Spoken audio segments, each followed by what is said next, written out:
রাতের বেলা সে মোবাইল দেখতেছে, মোবাইলের মধ্যে সে একটু খারাপ দৃশ্য দেখাচ্ছিল। এমন সময় মেয়ে গিয়ে ঘরে ঢুকলো, মেয়ে ঘরে ঢুকে দেখলো বাবা তার মোবাইলের মধ্যে খারাপ দৃশ্য দেখছে, মেয়ে দেখে ফেললো। মেয়ে তখন বাবাকে বলল, একটা শব্দ বলেছে, লজ্জা করে না বাবা? মেয়েটা ঘরে চলে গেল। সেই বাবা যন্ত্রণায় ভুগতে আরম্ভ করলো, আরে আমার মেয়ে দেখে ফেললো, আমার মেয়ে কি কথাটা বলেছে, লজ্জা করে না বাবা? সে লোকটা অফিসে চলে গেল, অফিস করতেছে, কিন্তু আর ভালো লাগে না। মেয়েটা কি বলেছে, লজ্জা লাগে না বাবা?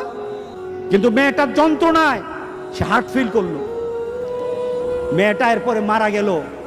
বাবা যখন বাড়িতে ফিরে আসলো, বাবার মাথাটা নোয়া, লজ্জিত একটা মুখ।